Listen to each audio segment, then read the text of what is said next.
I'm Pam Ross, the Culturalist. I love good conversations with interesting people.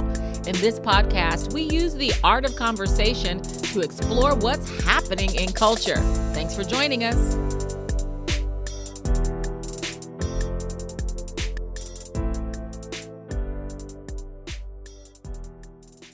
Hey, everybody. Welcome back to the Culturalist Podcast, Conversations with Pam Ross.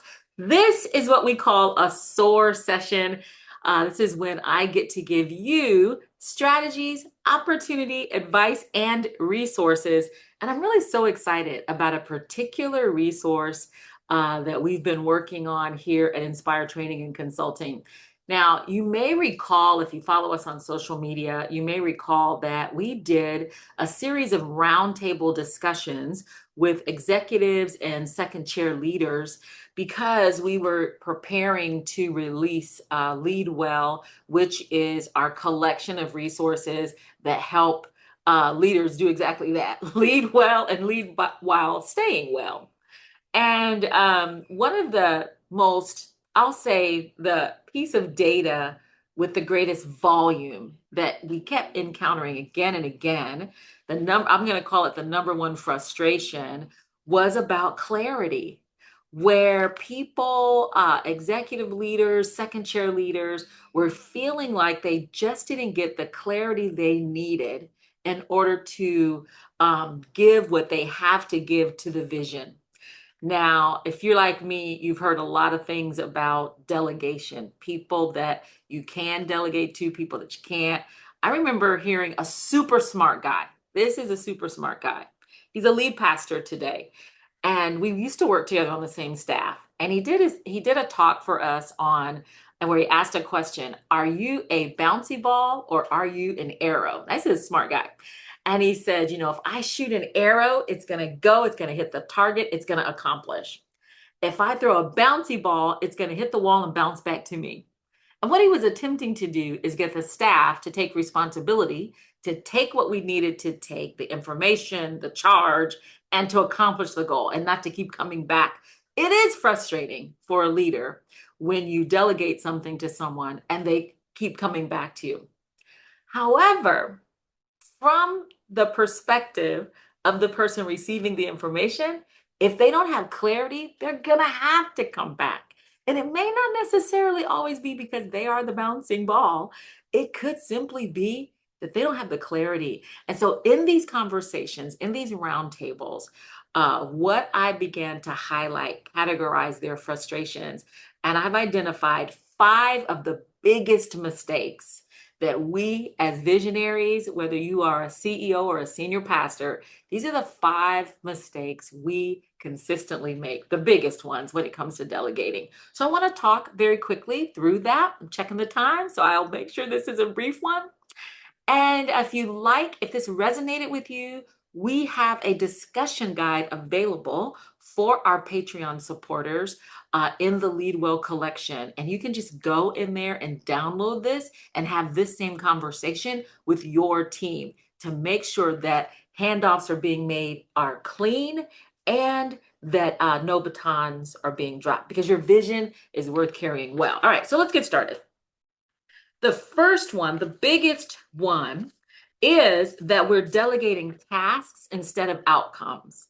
Now, here's an example of that. You can say to your administrator or whomever, you can say, send the emails, update the spreadsheet, schedule the meeting. So you're giving them simple tasks to do. You're activating their skill, but not their brain. But what you really want to say is ensure that our team is prepared and informed for Thursday's strategy meeting. Now, you can, if you watch the course, because I have an online course on the ABCs of delegation. If you watch the course, you'll know that if you're going to delegate with someone, you give them that boost of these are the things I've done. But when you give them only a task and not give them the outcomes that you want, then they're only going to do the things that you told them to do. So you're delegating, it's almost like they become an appendage to you, but you don't really get rid of the whole thing. You don't really give them the full outcome. So you limit their creativity, You limit everything in them that could think of a way to upgrade it or do it better because you're only telling them, here's the task. They may lack context. They may not even understand why the work matters. But if you were to say to that same person, make sure everyone is prepared and informed. Now, what I'm saying to them is, this is what success looks like. They're prepared. You might even be able to communicate your frustration to them and say, last time they didn't know what we were there to talk about. So it could mean the agenda needs to be more detailed. Does that help? Being able to say, this is what success looks like. This is the problem we're solving. The problem is they weren't on time or they didn't bring the proper reports, those kinds of things. And trust, there's that word, trust that the person to whom you're delegating these outcomes to, because remember, we're not just delegating tasks, we're delegating outcomes now. Trust that they're able to be creative, understand how and why things work in your organization, and to solve problems for you. They're not just doing tasks, they're doing outcomes. What result are we trying to achieve? And why does that result work in the big picture? It helps the meeting to go smoother. It helps conversations to move faster. And it preserves my schedule. It helps me with our clock. Then our progress, our strategic plan, boxes get checked because we're not having a meeting about having a meeting. Have you ever, you've been in those, you've been in those where you have a meeting and the only outcome of that meeting is you decide you need another meeting. I can't stand those. I can't stand those, quite frankly. So the number one of the biggest mistakes are you're delegating tasks, you're not delegating outcomes. When people understand the outcome, they often find a better way to accomplish it. And listen, isn't that the whole point of delegation? When I have said this to executives for years, if something is a side dish for you, it could be a main course for somebody else. If it's a side dish, you just can't seem to get to it, it can become a main course for somebody else. So, second one, ready for this one?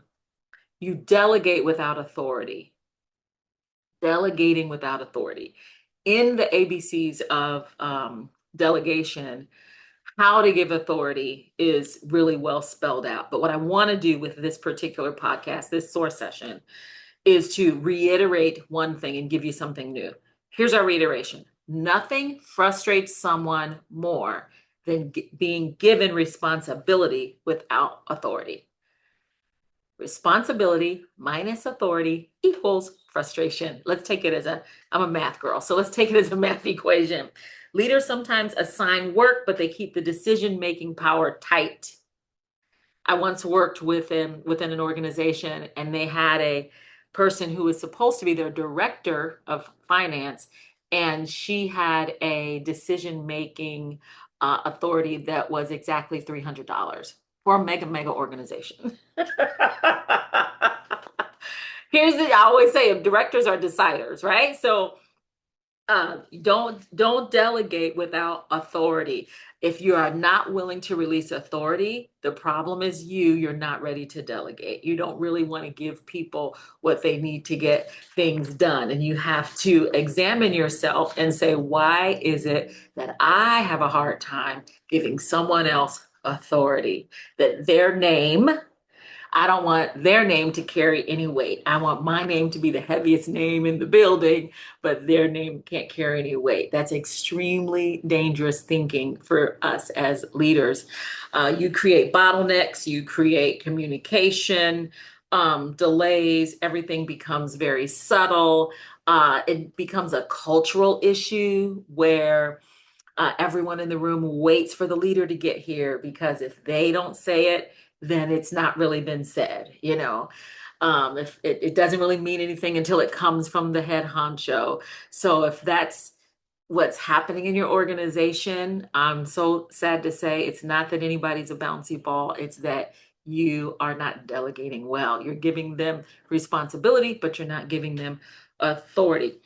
Healthy delegation has clear boundaries of authority. So what decisions can this person make? What decisions can they not make?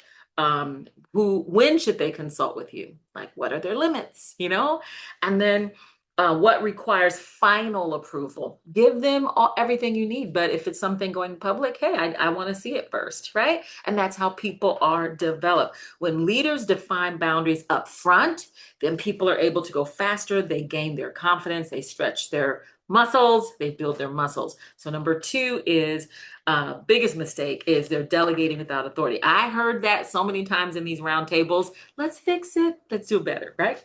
All right. Number three of the biggest mistakes is, quite frankly, choosing the wrong person.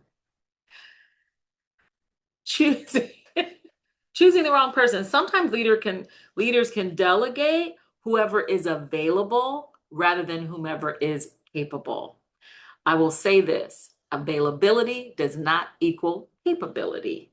And we see this so much. If you study the Bible, we'll see it in the book of Judges, where there was a leader named Gideon, and he had a huge assignment, right, to set his whole people free from oppression. And he called for everyone that's available. I call it the electric company call. Hey, you guys, right?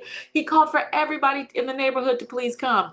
And then the Lord took him through a series of elimination processes, and he went from 22,000 people to about 300 people, because what he discovered was everyone that was available was not capable. And sometimes as leaders, we're so eager to get things off of our plate, out of our inbox, off of our minds, out of our hands, that we simply will say, hey, you take this, you do it. And we later discover that that wasn't the person to do it. So here's what I want you to consider when you are choosing who your delegate will be for a particular thing. What is their capacity? Do they have the skills or even the potential for the skills to get this done? What is their capability? Do they have the skills? And then secondly, what is their capacity? Do they have the time and the margin? Now, hear me very closely here. I am aware, I think it's an old military statement. If you want to get something done, ask a busy person. But I've also been that person on a team where, because the reward for good work is more work, I'll say it again, the reward for good work is more work. Things can become you got very strong inequities there, where someone who's competent, because we see their capability, so we want to give them everything, rather than rather than checking to make sure that they have the capacity, the room to do it. So we have to ask questions like, do you have time, and what time frame can you get this done? So their capability, do they have the skills or the potential to learn? Their capacity, do you have the time or the margin? What else would have to be put on hold in order for you to get this done in the time I want it done? And then lastly, do they have the calling? Is this even in your wheelhouse? Do you have any passion for this? Does the work fit with your strengths and your interests? Does the work fit with your strengths and their interests? Because when these elements are ignored, delegation becomes unfair. And particularly in faith-based organizations, no one wants to disappoint their leader.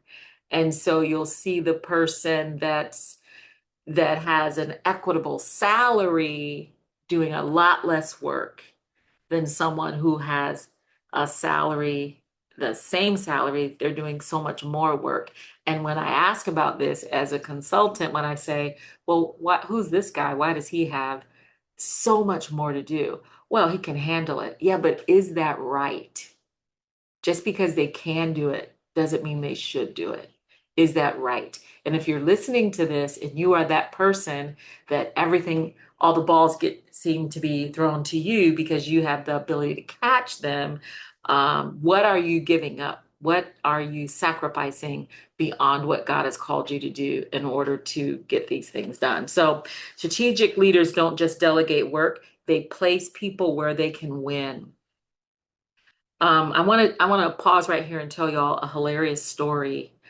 I was working for an organization brand new there, and I was an office manager.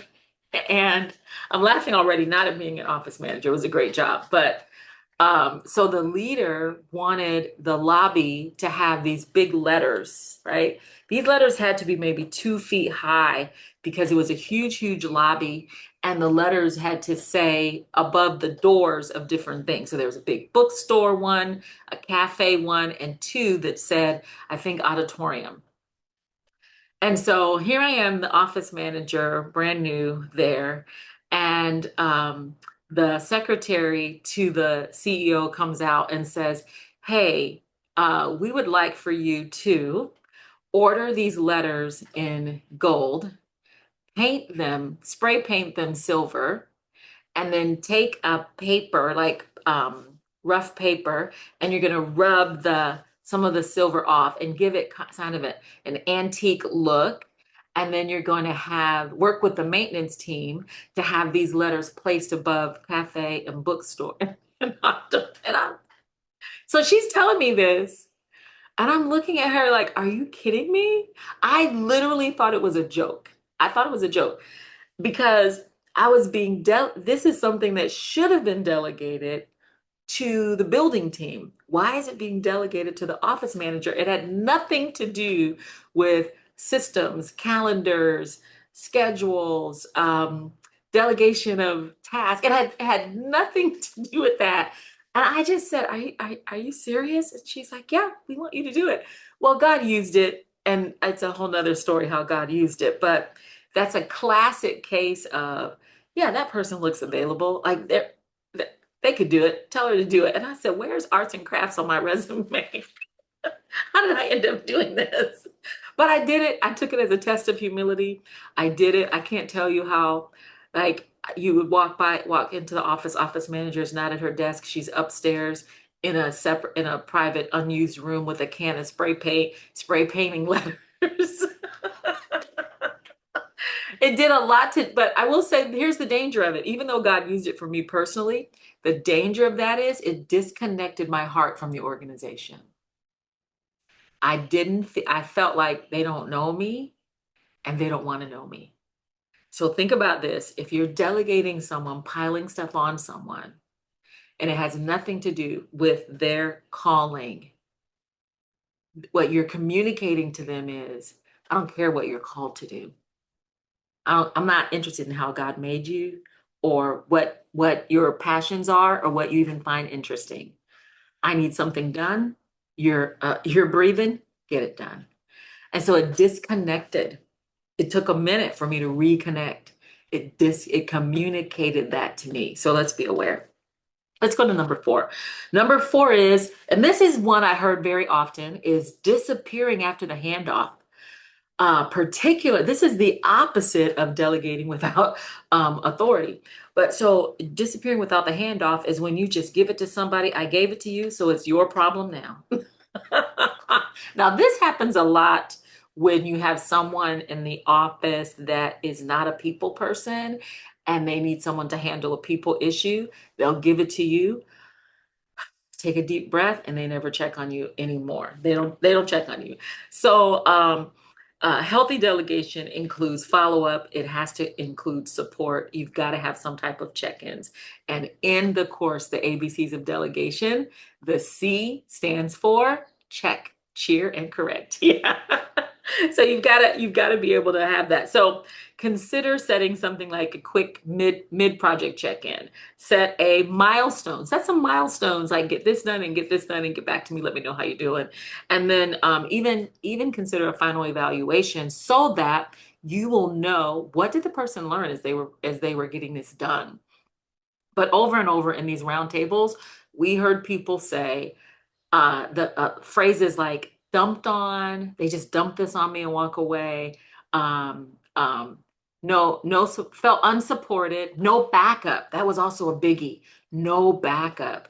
That because I was lacking in authority, I had to leverage some things to get things done. And then the person went around me You heard it, to the senior or whomever, and then I didn't get the backup. They abandoned me out there. They gave it to me, and then they crossed their arms and they were like Peter at the fire. I don't know. I don't know them. I don't know them. So disappearing after the handoff is a biggie. And when you have these kind of check-ins, it's going to prevent problems from growing and being unnoticed. It's going to help people communicate. You're going to communicate to them that I'm invested in your success, that I believe in you. This is why I gave you this. And I'm making sure, do you need anything? Because when people say, let me know if you need anything, and then you can't find them, they don't really want you to let them know if they need anything. So you want to be able to find them.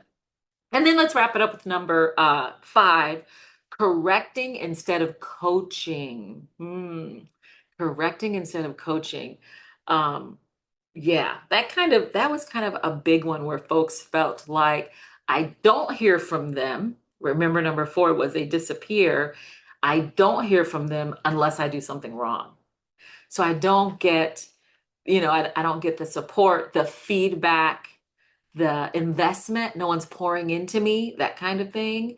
They don't get those things unless they hear something wrong, unless they do something wrong. So you're never going to have a perfect result, but leaders jump in and fix a thing, or I'll correct it. Never mind, I'll do it. Or even reversing the delegation and taking the thing back. All those things are very deflating to the person I refer to as your delegate, the person you've sent. All those things are very deflating, but instead ask some questions. Here's some coaching questions I've used, and hopefully they're going to work for you. And that is, what do you think went well? And hear from them what they felt went well, because they see it differently than you did. You see it. What would you do differently next time?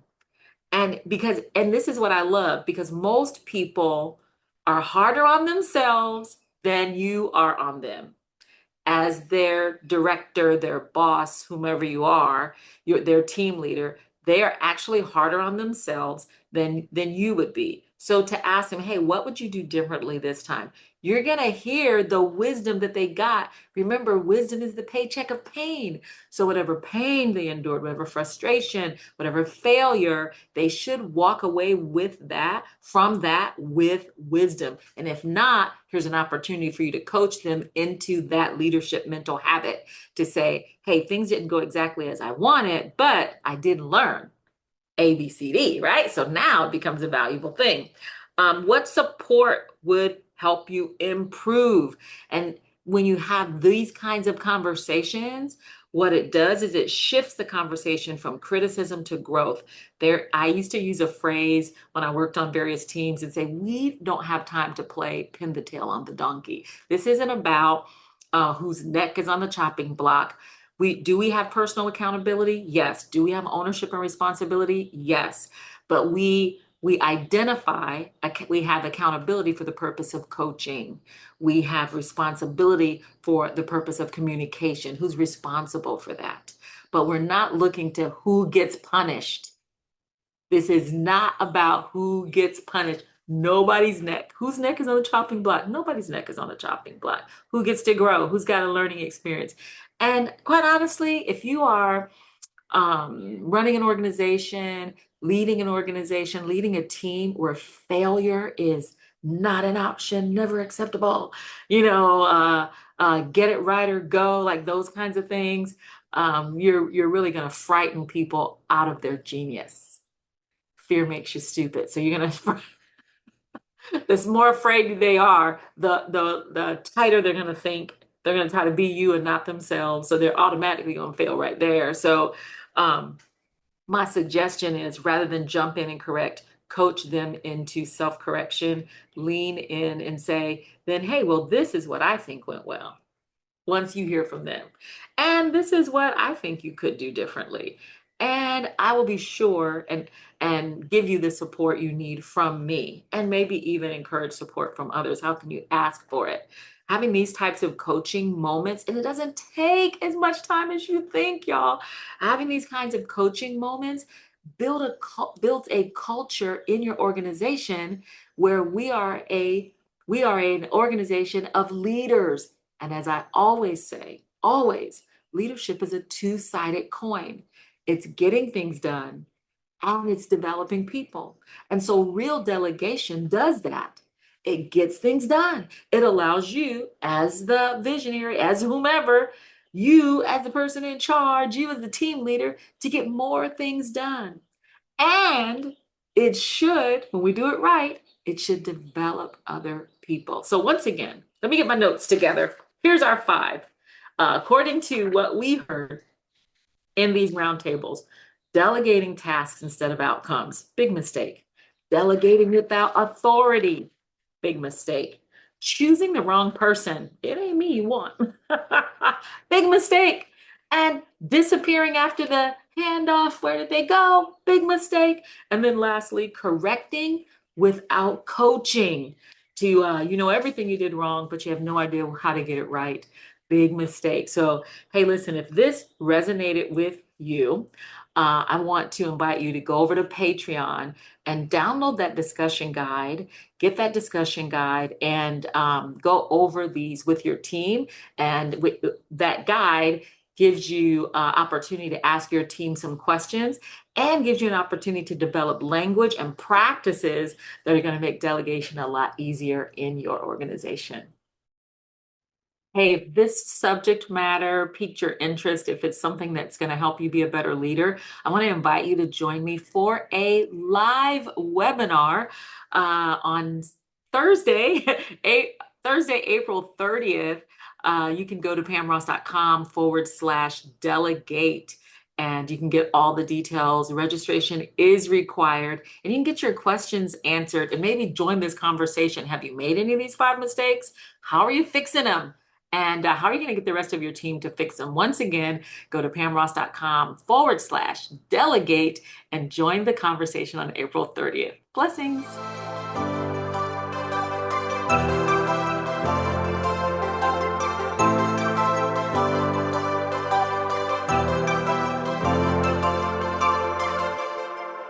Catch me on social media at PR The Builder. Visit me online at pamross.com. Catch you next time.